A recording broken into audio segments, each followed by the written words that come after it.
ताज्या घडामोडी पाहण्यासाठी C24 या यूट्यूब चॅनलला लाईक करा, शेअर करा, सबस्क्राईब करा आणि बेल आयकॉनवरती क्लिक करायला विसरू नका. सौंदर्य ते फक्त चेहऱ्यावर नसतं, ते चमकतं तुमच्या दागिन्यांमधून. सोने, चांदी, हिरे आणि विश्वासाचं तेजस्वी नाव. ओम मयूर ज्वेलर्स, संगमनेर. पिढ्यानपिढ्यांचा वारसा, आधुनिक डिझाईनची चमक आणि विश्वासाचं नातं. सर्वात कमी भाव, सर्वात कमी मजुरी, सोन्याची शुद्धता बिलावर लिहून देणारे एकमेव दालन आणि 100% हॉलमार्क शुद्धतेची हमी फक्त ओम मयूर ज्वेलर्समध्ये. खास गोल्ड SIP योजना, मजुरीवर तब्बल 100% सूट. लग्न कार्य असो, सण समारंभ असो किंवा खास क्षण, तुमची कहाणी सांगणारे दागिने मिळतील फक्त इथेच. आता सुवर्ण बस्त्यासाठी नाही कुठली धावपळ, कारण संगमनेरमध्येच आहे दागिन्यांचा खजिना. नव्या डिझाईन्ससह विश्वासानं सजलेला. तुमच्या सौंदर्याचा हक्काचा दागिना, शुद्धता पडताळणी मशीन. दागिना घेताना फसवणुकीला नाही जागा, कारण तुमच्या विश्वासाची जबाबदारी घेतली आहे ओम मयूर ज्वेलर्स. ओम मयूर ज्वेलर्स म्हणूनच आजच भेट द्या. ओम मयूर ज्वेलर्स, अशोक चौक, संगमनेर. संपर्क 93712044. ओम मयूर ज्वेलर्स, स्वतंत्र पार्किंग सुविधा. बचत गटाची CRP म्हणून कार्यरत असलेल्या एका महिलेला 10 महिन्यांपासून मानधन मिळालं नाहीये. त्यामुळे वरिष्ठांकडे मानधनाची मागणी केल्यानंतर तिच्याशी वरिष्ठ अधिकाऱ्यांकडनं गैरवर्तन झालंय. या गैरवर्तनाची प्रशासनाकडनं कोणतीही दखल घेतली जात नाही. त्यामुळे संगमनेरमधील शेकडो महिला एकत्र येऊन सुमारे 4 तास ठिय्या आंदोलन करूनही पोलीस प्रशासनानं महिलेची तक्रार ऐकून न घेतल्यानं सर्व महिला प्रचंड संतप्त झाल्या. महाराष्ट्रामध्ये चाललंय तरी काय असा सवाल करताना संगमनेरमधील पंचायत समिती फाईलबाबत अनेक महिलांनी जाहीर नाराजी व्यक्त केली आहे. संगमनेर शहर पोलीस स्थानकाच्या समोर CRP महिलेला न्याय मिळावा यासाठी शहर आणि तालुक्यातील शेकडो महिलांनी एकत्र येऊन ठिय्या आंदोलन केलं.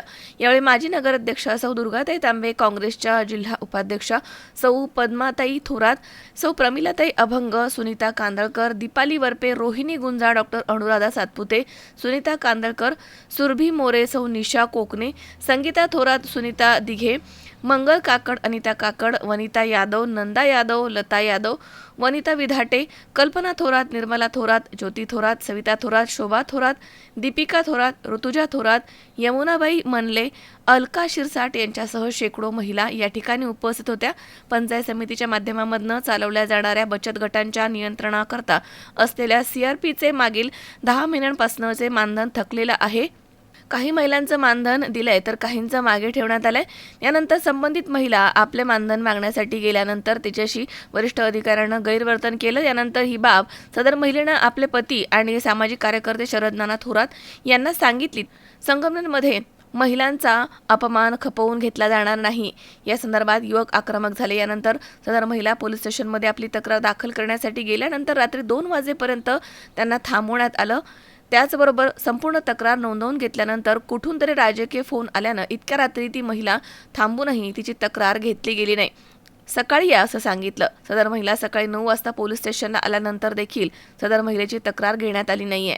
त्यानंतर संगमनेरमधील शेकडो महिला एकत्र येऊन त्यांनी ठिय्या आंदोलन केले आणि पोलीस प्रशासनानं कोणाच्या दबावाला बळी न पडता महिलेची तक्रार नोंदवून घ्यावी, महिलेला न्याय द्यावा अशी मागणी करण्यात आली. प्रशासनानं मात्र याबाबत अत्यंत उदासीनता दाखवत उडवाउडवीची उत्तरे दिली. त्यानंतर महिला संतप्त झाल्या आणि प्रचंड घोषणाबाजी करण्यात आली आहे. दरम्यान 4 तास चाललेल्या या ठिय्या आंदोलनाची बातमी संगमनेर तालुक्यात कळताच संगमनेर तालुक्यातील महिला आणि नागरिकांमध्ये तीव्र संताप निर्माण झाला. यावेळी उपविभागीय पोलीस अधिकारी डॉक्टर कुणाल सोनवणे आणि पोलीस निरीक्षक समीर बारावकर यांच्यासह पोलीस स्टेशनचे अधिकारी आणि कर्मचारी या ठिकाणी उपस्थित होते.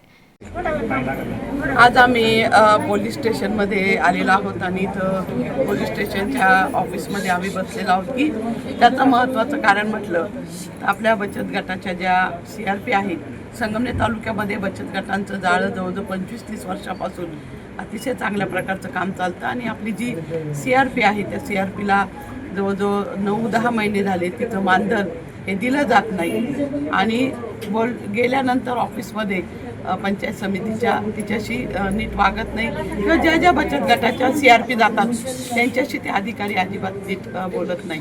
आणि आत्ता जेव्हा ती CRP तिथं गेली आणि म्हटली की माझं मानधन तुम्ही का देत नाही आहे, तर तिच्याशी अतिशय वाईट अशी वागणूक त्या ठिकाणी झाली. मी मुलाखतीमध्ये सांगू शकत नाही काय झालं ते, कारण माहिती आहे की आपल्याला की सध्या कसं वातावरण स्त्रियांच्या बाबतीत आहे. स्त्रिया बिलकुल सुरक्षित राहिलेल्या नाही आणि बचत गटांच्या महिलांना वारंवार ऑफिसमध्ये बँकेमध्ये हे जाणं भाग पडतं. तर आता ती महिला काल दुपारपासून या ठिकाणी बसलेली आहे की माझा गुन्हा दाखल करून घ्या. तिच्याशी जे वागलं गेलं अतिशय वाईट त्याच्याबद्दल, परंतु पोलीस स्टेशनने आधी सगळं कॉम्प्युटरमध्ये भरलं, कॉम्प्युटराईज केलं, परंतु नंतर अचानक त्यांना काहीतरी फोन आला आणि त्यांनी तिला सांगितलं की तुम्ही जा. तरी ती आज रात्री 2 वाजेपर्यंत इथंच बसून होती आणि आता ते म्हटले की उद्या सकाळी बघू. ती सकाळपासून इथं आली, परंतु तिचा तो जो गुन्हा आहे तो नोंदवला गेला नाही. उलट तिच्या आणि त्यांच्यात विरोधी दुसऱ्यांनी ज्यांनी गुन्हा नोंदवला आणि अजिबात आता सगळ्या महिला सगळ्या गोळा झाल्या आणि सगळ्यांनी इथं पोलीस स्टेशनला आग्रह करतात की तुम्ही फक्त गुन्हा दाखल करा. तर तिची चूक असेल काही तर ठीक आहे, ज्याची चूक आहे त्याचा गुन्हा आधी दाखल केला. मग महिलांनी जगायचं कसं हा मोठा प्रश्न निर्माण झाला. आता महाराष्ट्रामध्ये 8-10 दिवस झाले आपण प्रकरण बघतोय. हे प्रकरण सुद्धा असंच दाबलं गेलं. हे कुठंही त्या महिलांनी दिलं नाही. एका महिलेनी शेवटी तक्रार केली तेव्हा सगळं ते उघडकीला आलं. आणि असं जर वारंवार झालं तर महिलांनी जगायचं कसं? मुलीला जन्म द्यायचा का नाही? घोषणा तर भारी आहे, बेटी बचाओ बेटी पढाओ, मुलीला जन्म द्या, परंतु इथं जगणं हे मुश्किल झालेलं आहे. तेव्हा मला असं वाटतं की हा गुन्हा दाखल करून घेतला पाहिजे, कारण तिला तशी वागणूक मिळालेली आहे आणि अशी वागणूक अनेक महिलांना मिळालेली आहे. आता एक एक करून एक येत आहेत, अजून तर खूप जण येणार आहे. आणि निश्चितपणे हे जे आहे हे पोलीस स्टेशन आमचं ऐकून घेत नाही. आम्ही सकाळपासून इथं बसलेलो आहोत, सगळ्या महिला आलेल्या आहे. ती स्वतः जी आहे महिला ती सुद्धा कालपासून इथंच आहे, काल रात्री इथंच होती. पण तिच्या गायी आहेत त्यामुळं गायींचं संगोपनासाठी तिला पहाटे ती गेली आणि परत सकाळी इथं हजर झाली. असं असताना हा गुन्हा दाखल केला पाहिजे. हा गुन्हा दाखल होऊ नये म्हणून कोणी प्रयत्न करतं का हे सुद्धा झालं पाहिजे. आणि मग संविधान काय, शिक्षणाला महत्त्व काय, काहीच शिल्लक राहिलं नाही. लोकशाही ही शिल्लकच राहिली नाही. सगळं काही विकलं गेलेलं आहे. अगदी म्हणजे मीडिया पण विकली जाते, सगळंच विकलं जातं, सगळंच हे होतं आणि त्यामुळं महिलांना न्याय मिळत नाही. हे जर प्रकरण बाहेर आलं नाही तर पुढं अनेक महिलांना अशा गोष्टींना सामोरं जावं लागेल. आणि आत्ता जे खराचं प्रकरण झालं असं प्रकरण परत होईल. तर आज आम्हाला न्याय मिळालाच पाहिजे. या ठिकाणी साहेबांनी गुन्हा दाखल करून घ्यावा अशी आम्ही सगळ्या महिलांनी त्यांना विनंती केली. की महिलासुद्धा जिला त्रास दिला आणि अनेक महिला आता येत आहेत की कोणी कोणी कसा त्रास त्यांनी दिलेला आहे. आता अजून तर खूप प्रकरण बाहेर येणार आहे. तेव्हा गुन्हा दाखल करून घ्यावा एवढीच आमची विनंती आहे. आणि न्यायालय न्याय देईलच ना. तुम्हाला काय फक्त गुन्हा दाखल कर. महिलांचा गुन्हा दाखल करून घेतलाच जात नाही, त्यांच्यावर अजिबात विश्वास ठेवला जात नाही. मग महिलांनी जगायचं कसं, न्याय मागायचा कोणाकडं? शेवटी पोलीस स्टेशन, कायदा कानून हे आपल्या महिलांसाठी सुद्धा खूप मोठं आहे आणि आपल्या संविधानमध्येच सगळं दिलेलं आहे. तेव्हा एवढीच विनंती आमची की तुम्ही तेवढा गुन्हा दाखल करून घ्या. आम्ही बाकीचं काही म्हणत नाही तुम्हाला. शावीज शेख, C24 तास, संगमनेर. सुनबाई, आजही चहा काल सारखाच बनव. अगं, कोणती नवीन चहापत्ती आणली आहेस का? काय ग, कालच्या चहाचं रहस्य काय आहे? प्रत्येक चांगल्या चहासाठी आवश्यक आहे राजहंस दूध. चहापत्ती तीच, फक्त दूध नवीन. आणि माझ्या चहाला मिळाला सुंदर रंग आणि स्वाद. तुम्ही फक्त दूध बदला, राजहंस दूध आणा आणि असा मस्त चहा बनवा.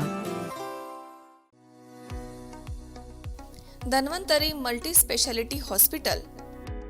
उपलब्ध सुविधा: मेडिसिन विभाग, 15 बेड्सचे सुसज्ज ICU, ECG, 2D echo, PFT, अस्थिरोग विभाग, ॲक्सिडेंट, कृत्रिम सांधेरोपण, दुर्बिणीद्वारे शस्त्रक्रिया, मणके विकार आणि शस्त्रक्रिया, सुपर स्पेशालिटी विभाग, plastic surgery, cancer surgery, neuro surgery, paediatric surgery, surgery विभाग, दुर्बिणीद्वारे तपासणी आणि शस्त्रक्रिया. Dhanvantari multi speciality hospital, Tajne मळा, नवीन नगर रोड, संगमनेर, जिल्हा अहमदनगर.